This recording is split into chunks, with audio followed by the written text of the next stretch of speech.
Live from the trenches, you feel me? Sheesh. You know what I mean? Long awaited, long due guest. Yes. The queen. I'm screaming. Maya Simone's is in the building. Greetings.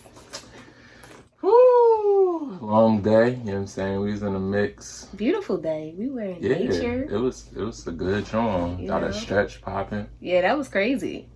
Like that was like my legs was like that was crazy. It's different. It's different. Yeah, that was it hit different. You know, shout out to all you martial arts people. You know what I'm saying? Building that relation with your body. Yeah.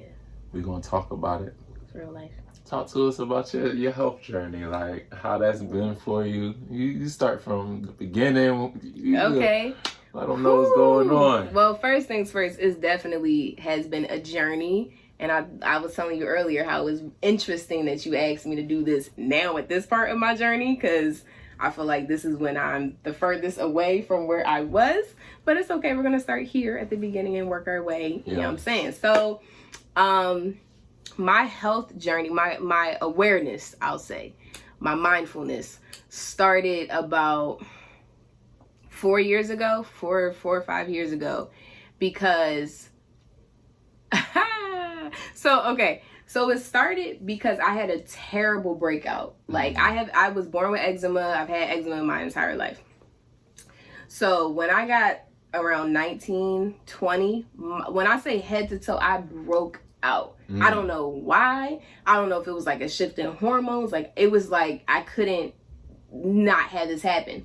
So I broke out. My mom is a nurse, so it's interesting because like my dad is very like holistic, and she's like Western med. I don't know how they came together to make me, but that's a different story. It's not too far off. Though. Yeah, but I don't. Communication agreements. How that works. So anyway, broke out with eczema.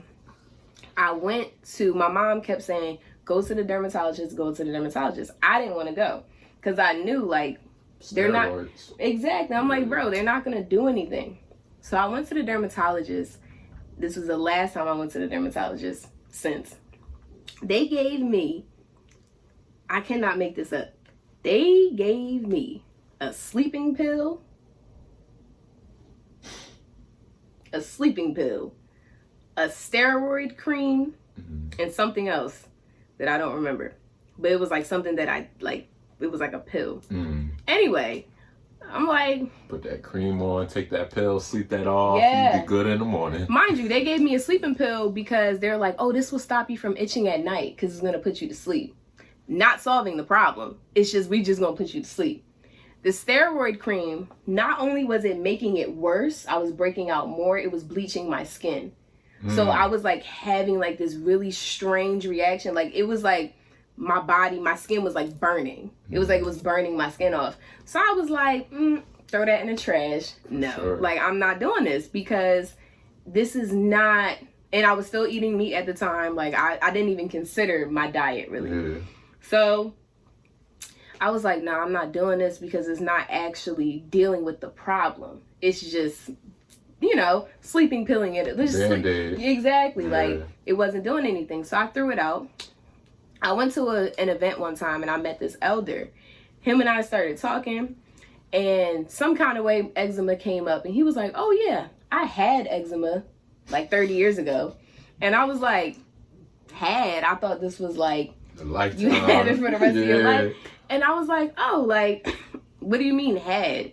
And he was like, yeah, well, I turned vegan / plant-based and, I started healing from the inside out and it changed my life. And so I was like, okay. So make a long story short, after that, I just started just learning about what eczema really is.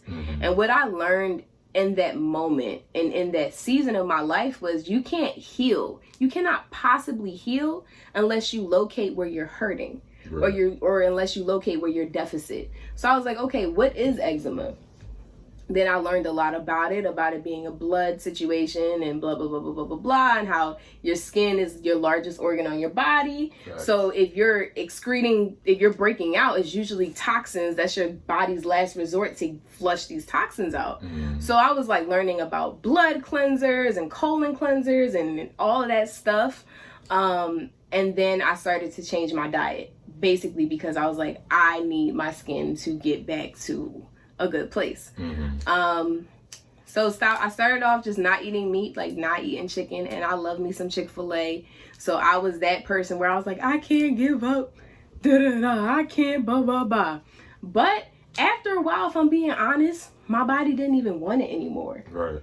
You know, it was like I was feeling so good that I didn't even like, oh, look at that chicken sandwich. Like, it wasn't even like, yeah, exactly. Yeah. It became almost, at a certain point, it was like my stomach turned, like looking at certain, like fleshy stuff. Like when people would make chicken, I would like it was disgusting.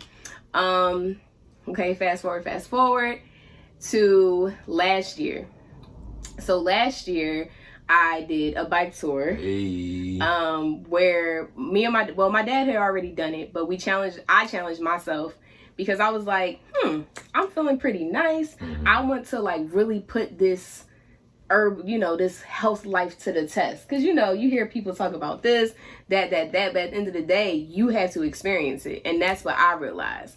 And I was like, all right, if I'm going to be preaching this to people, I need to really like do this for real. So I have never done a bike tour before in my life, ever. How many miles? 70. 70. From Temple University to Atlantic City, like the beach on Atlantic City. Big dog status. Yeah, bruh. So, and to be completely honest, that was such a marker in my health journey because when I tell you nutrition got me through that ride. Oh, God. Mind you, there were like not to say that physical exercise isn't or to be in shape is not enough, but there were guys that were like buff, like you could tell they were working out and hurting, cramping. Aesthetics. Yes, cramping. Like when I tell you these guys look like they in the gym every day. When we get to the rest stop, they're on the ground. They gotta have the trainer stretch them out because they're having cramps, and I'm just like dehydrated. Right, exactly. So, right, I'm listening to, I got the victory. Like, I'm listening to my music, I'm chilling. So, on the bike tour, I prepped my body. First of all, that entire training season, I was just doing fruits, a lot of stuff with a high water content, not a lot of bread. I only carved up the night before. I did like a pasta situation for energy, a lot of coconut water. Like, know what that is. Yeah, like it was just, and on the day of the bike tour, what got me through was watermelon, bananas. I ate bananas 2 hours before the tour to give my body time to let it process. Yeah. So watermelon, bananas, coconut water. That was it. The whole ride. Fire. And I would drink like in intervals. I wouldn't drink a lot, but like every so often, like maybe every 15 miles, take a drink of the coconut water. And it was pink coconut water too. So I was just like, I was good. I was perfectly fine. And then we get to a rest stop and my dad caved and had a peanut butter and jelly sandwich. Tore him up. His body was like, no, we cannot use this. But how far was y'all in at that? We had it was the last rest stop. Oh man. But the thing is, the last rest stop, you still got like 15 to 25 miles. Right. So you see Atlantic City, but you're not in Atlantic City. So that really taught me like, wow, health is really wealth. And nutrition is this is real. Yeah. It's more than just like, I'm vegan. Because I'm going to be honest, no offense if someone's watching this and this is you, but, right. But I just feel like with this whole new age awareness of foods and certain stuff, there becomes like a certain energy that comes with these titles of how you eat. I'm vegan. Ew, you're eating. I don't care. It's not about that. Right. And it's not about that. Because at the end of the day, what works for your body might not work for my body. DNA. You know, it may not work. It's different. You know what I'm saying? Know thyself. Right. And it's like, how somebody said this to me the other day. They were like, how are you going to, like, what's the purpose of you becoming more conscious if you're treating people with this, like the purpose of you having that and having that revolution within yourself is so you can revolutionize outwardly with love, not to condemn and be like, ew, like, ew, no, stop. That's not cute. Like, just if that's you, please stop. The purpose is to heal. Yeah. And as you heal, help others heal. So anyway, going back, bike tour really opened my eyes. And mind you, when the bike tour was done, I was good. That took about 6.5 hours just on a bike. Yeah. Like, all you in hills. Like, it wasn't just a straightaway. Like, there would be some hills where I can't see over it. Like, you know, and after, I was fine. I didn't have a cramp. I wasn't tired. I was on the beach drinking a beer. Like, I was really chilling. And then after that, I was like, I don't need to do this. Like, I'm good. I proved it to myself. Yeah, like, I know what it is. I got my goal. Yeah. Now I can chill. So that I'm going to chill for a week turned into a month to 2 months, so on and so forth. And now we're here. So I fell off. I admit 2020 for me has definitely been me missing my own health mark. I started running. Oh, right. After the bike tour, I started drawing, partying, drinking, everything that came with that. And then I was like, oh, let me try running. Because a friend of mine was doing something with running. It taught me a lot. I was like, this is great. I'm feeling better. I'm building endurance. And then Chick-fil-A. Came back around. She came back. And, you know, so when she came back, I was like, oh, what's up? And here we are. And, you know, just mix that with quarantine and everything else. Yeah. And it's not that I don't know what to do. I just stopped doing what I know. But I found that this place has taught me a lot about loving myself, because this is probably like the heaviest I've been in my life, because I used to dance. So I was always active, like all the time. Like, I'm talking like 3-hour practice in the morning, 3-hour practice later that, like, I was always on the move. But I'm learning, like, what it means to have unconditional love for yourself. It's the same vessel. Yeah. So why don't you love yourself at 15 pounds lighter than you do 15 pounds heavier? Right. Why does that happen? And now I'm just in a space of slowly working my way back, but also being gracious to myself because I fell off. So that's where we are now. Giving yourself grace. Definitely. Being acceptance, you know what I'm saying? You don't gotta shame yourself. Not at all. Because, listen, we're going to get there. Yeah, truly. We're going to get there. Because regardless, you're going to get there. That's a fact. It might be a detour, but detours have purpose. Sometimes the detour is for your good, because there's still something that you need to learn. You need to go around a little bit before you go through so that you can get to that next step. Or sometimes you're in this place so that you can be empathetic towards somebody else when you're on the other side and be like, oh no, I feel you. I was there, you know?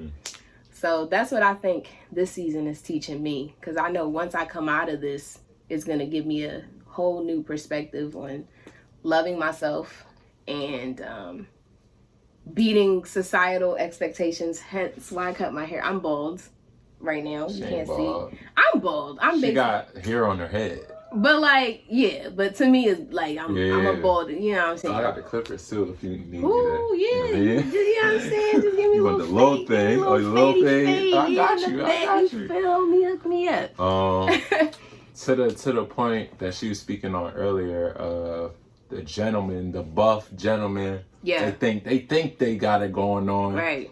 But it's an aesthetic, people. It's an aesthetic. It's not about how you look. It's about... What's it about?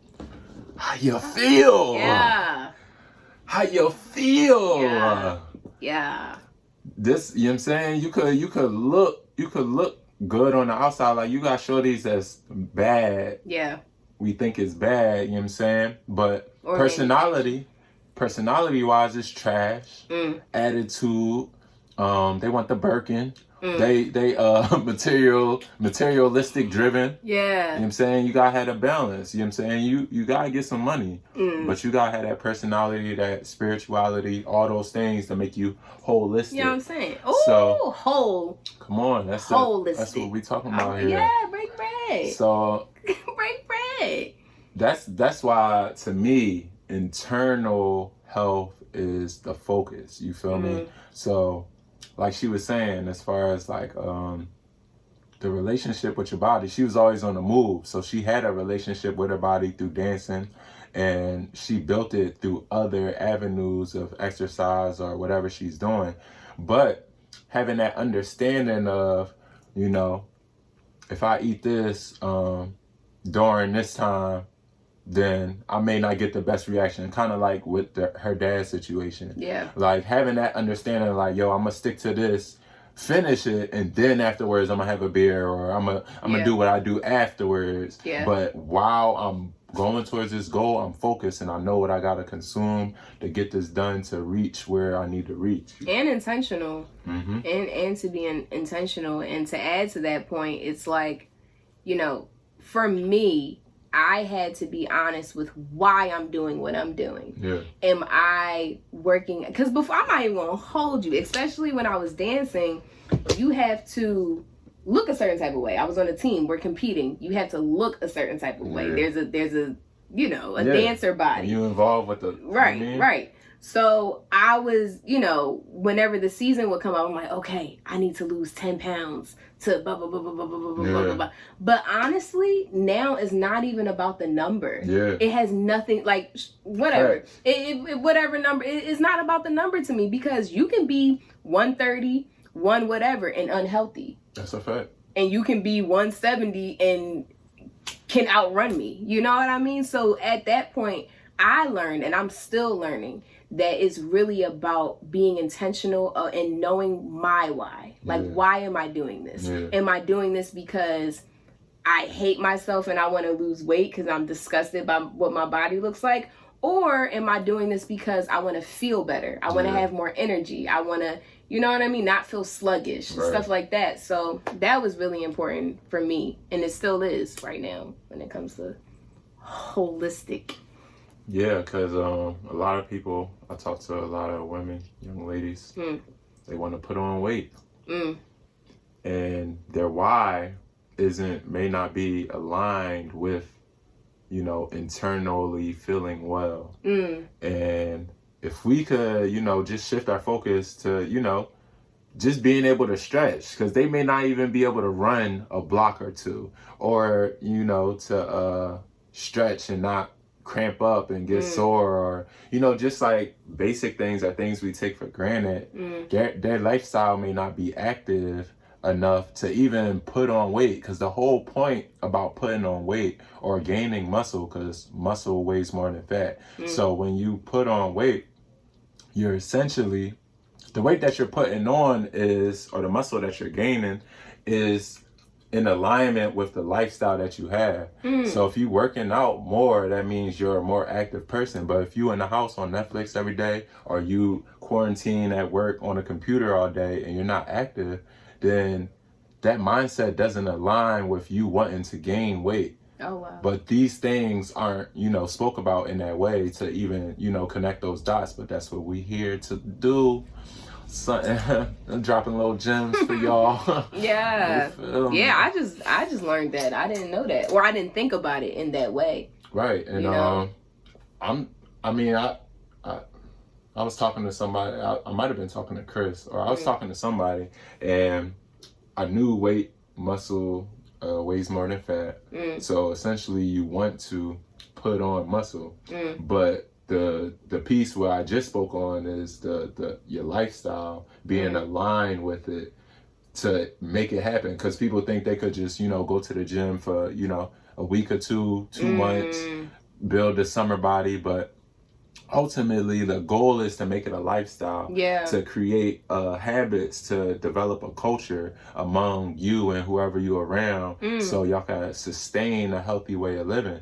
Because, you know, you could jump on anything, you know, for a month or 2, 3 months, but then if you don't stick to it, then you're going to go back to where you were. That was me. Right. After the bike tour. And that's also me too, because I do martial arts, and the fact that I don't have that community and that accountability, I fell off to a degree. But I also do the run, so I've been running while martial arts was off.